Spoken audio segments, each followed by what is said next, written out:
Desde o século XIX, os gráficos brasileiros vêm desempenhando um importante papel político no que diz respeito à busca de organização e às conquistas de trabalho.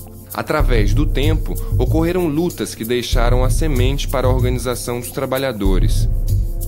Apesar do alto grau de combatividade, a princípios do século XXI, o setor gráfico encontrava-se desarticulado e dividido em várias entidades, o que afetava sua representatividade e debilitava a luta dos trabalhadores.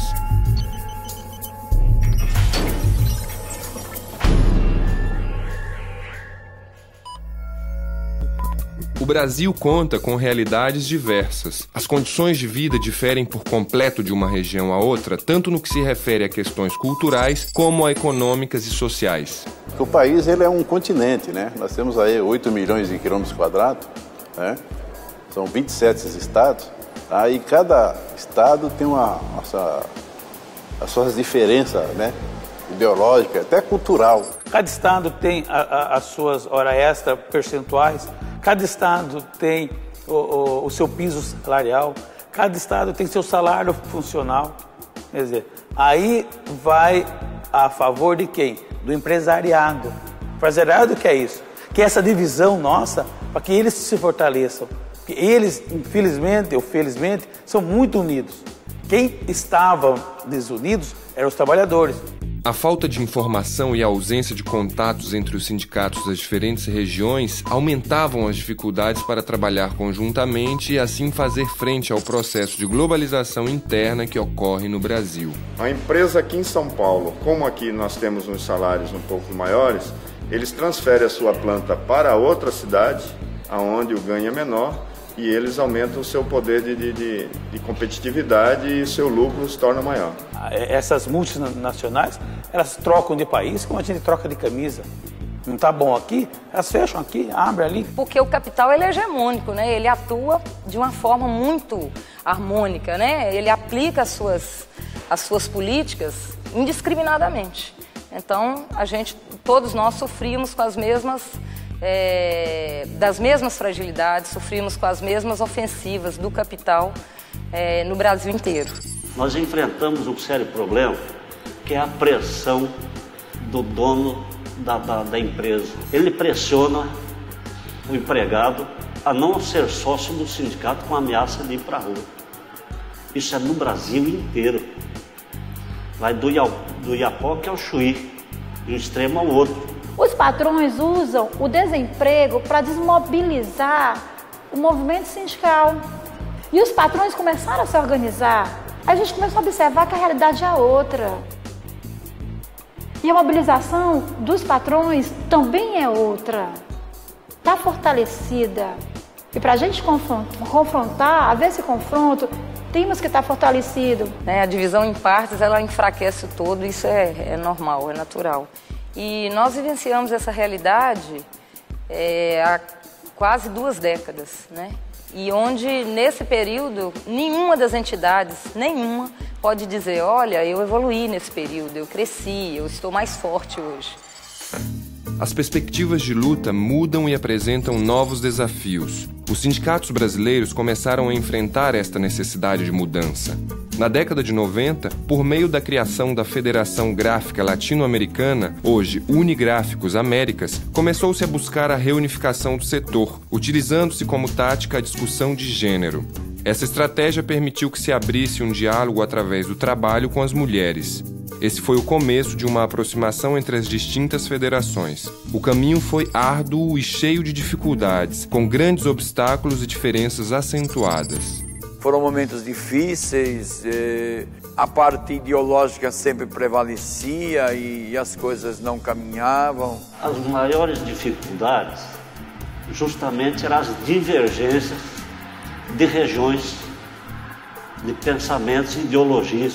Tínhamos muitas diferenças de práticas e concepções. A maior dificuldade que nós tivemos para a unificação foi alguma companheirada aí abrir mão do seu espaço conseguido dentro de um segmento de federação. Essa foi a questão que mais demorou para chegar à unificação. Era a vaidade do nossa dirigente sindical. Foi difícil, viu? tá? Que os pensamentos ideológicos eram completamente diferentes. Eu participei de vários congressos, né, junto à Nacional, né, que hoje está com nós aí, e eu vi aquela briga, sabe? Eu novo no movimento sindical, né? E eu falava, poxa vida, mas será que um dia a gente vai conseguir sentar esse grupo de pessoas e estar falando a mesma linguagem? Para chegar a um consenso, o que é que acontece? Cada um tem que ceder, abrir mão das divergências e sentar na mesma mesa e pensar no trabalhador gráfico. Porque a classe trabalhadora, ela, na sua base, ela também diverge, ela não pensa o mesmo pensamento, mas ela quer melhoria. Nós temos que lutar pelos ideais que todos estão de acordo, né? O que nós não estamos de acordo, deixa um pouquinho de lado. Vamos trabalhar para aquilo que nos une, né? Vamos supor, é salário, isso. Então vamos brigar pelo salário. Porque o nosso objetivo é o mesmo, só que às vezes um vai por uma calçada e o outro vai por outra, né? Mas o rumo é o mesmo. Quando os interesses do trabalhador foi colocado como prioridade, as armas abaixaram. O espírito do antagonismo deixou de existir. O processo de unificação estava começando. Uma vez estabelecidos os objetivos em comum, foi possível debater e levar a cabo ações conjuntas de luta. Isto permitiu desenvolver uma convivência entre as distintas federações e sindicatos, na qual se aprendeu a trabalhar em conjunto, deixando de lado as diferenças. A discussão se desenvolveu levando em conta todas as posições dentro de um contexto de democracia e respeito às minorias. Porque eu entendo que a democracia precisa ser ampla. Se nós buscamos democracia, nós temos que saber conviver com as divergências, né? E é dentro das diferenças que você pode construir um futuro melhor, né? Juntos, né? Isso nos deu uma possibilidade e uma oportunidade muito importante de escutar as outras pessoas e não achar que suas concepções seriam absolutas. E começamos a aprender essas diferenças e respeitá-la. Então, a unidade, ela foi também um processo, né? Um processo de maturidade de todas as entidades, da compreensão de que separados a gente não vai conseguir enfrentar os problemas, porque os problemas são os mesmos. E nós tomamos uma atitude em 2004, se não me engano, no final de 2004, de assumir um outro grande compromisso, que era discutir a estrutura. Esse foi o segundo grande momento, depois já de uma convivência muito grande de ações. Assim nasceu a Confederação Nacional dos Trabalhadores da Indústria Gráfica, da Comunicação Gráfica e dos Serviços Gráficos do Brasil, como resultado de um longo processo que demonstrou que é possível construir uma nova forma de sindicalismo, um modelo que tem capacidade de atuar tanto globalmente quanto em conjunto nas bases regionais, respeitando a autonomia dos diversos componentes que fazem parte da estrutura. Durante o mês de setembro de 2005, realizou-se o primeiro congresso da CONATIG, onde foram discutidas as metas políticas e sindicais desta nova organização. Hoje estamos reunidos aqui para pegar decisões importantes para a vida futura da CONATIG. O que a CONATIG vai ser? Como vamos nós a construir essa identidade CONATIG? E hoje nós vamos sair com um documento simplesinho. Nós não vamos sair com nada, nós vamos sair com uma coisa que eu entendo que é fundamental para nós. É um compromisso dos gráficos. Nesse congresso, a gente está tirando um plano de trabalho para os próximos 4 anos. E esse plano de trabalho, eles nos unifica. As moções votadas pelos delegados estabeleceram como pautas principais a busca de um convênio coletivo nacional, a luta por melhores condições de higiene e segurança, a necessidade de recapacitação e formação profissional frente às inovações tecnológicas, a sindicalização de novos membros, a participação ativa das mulheres dentro dos sindicatos, a luta contra a terceirização e a contratação temporária e o desenvolvimento de um trabalho internacional no âmbito da UNE, no qual, entre outras coisas, se contempla a criação de uma comissão de empresas multinacionais gráficas. A proposta de vídeo que vai ser Nós estamos hoje concretizando um sonho dentro da categoria gráfica, que é a unificação da categoria. Esse sonho muito tem a ver com a solidariedade do movimento internacional, do movimento sindical internacional, né, que propiciou que nós chegássemos a esse ponto. A solidariedade entre os gráficos também é um aspecto importante de sua história.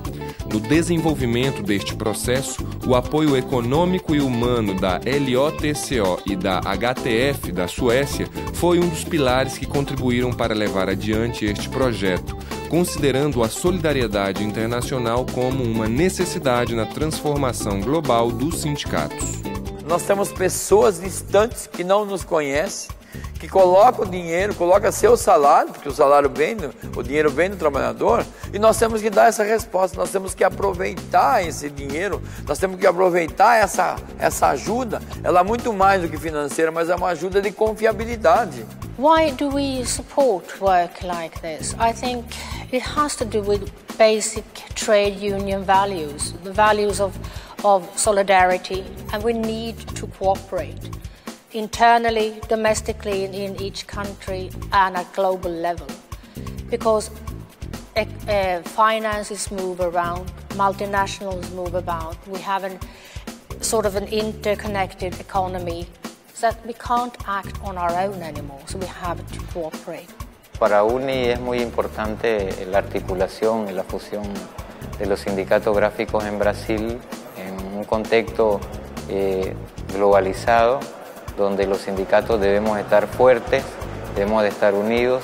Creo que es un ejemplo digno de imitar en Brasil y en otras latitudes. Y nosotros desde la UNI aplaudimos eso, por eso hemos venido a compartir algunos de los momentos de este congreso e pensamos que é um processo que apenas inicia. O risco sempre nesse processo, ele vai existir se a gente não conseguir controlar, né, essa questão das adversidades. Porque nós vamos estar discutindo, né, do ponto de vista da unidade, mas na diversidade. But I think it is a strength as well, having those cultural differences, because you tend to go blind as you work along the lines you've always worked along. Nosotros partimos de la visión de que la diferencia enriquece, que el tema es cómo nos plantamos frente a esa diferencia y cómo esa diferencia se constituye en un elemento de fortaleza y no de debilidad frente al desarrollo de políticas concretas hacia los trabajadores. A base está consolidada. A CONATIG é uma realidade. O compromisso e a luta em prol dos objetivos comuns apresentam-se agora como novos desafios. Olha, o crescimento da CONATIG depende da nossa união, da nossa participação. É uma instituição que nós teremos a certeza que irá crescer no momento em que o trabalhador estiver presente dentro do sindicato e os sindicatos divulgando a participação da CONATIG. E aí sim, vai muito do trabalho nosso, dos dirigentes da CONATIG, que estamos na base, para fazer uma estrutura bem forte na base, para que isso aí fortaleça a federação e automaticamente a federação fortalecer a CONATIG. Tem que ter um trabalho muito forte. Nós somos sindicalistas, certo? Nós temos que ir para a luta, brigar por isso. Né? E não vamos esperar que caia de cima, tá? A gente tem que iniciar o trabalho, certo? A gente tem que lutar para conseguir. Você constrói a unidade com responsabilidade na adversidade. Você constrói a unidade com renúncia. Você constrói a unidade com amor, com dedicação, companheiros.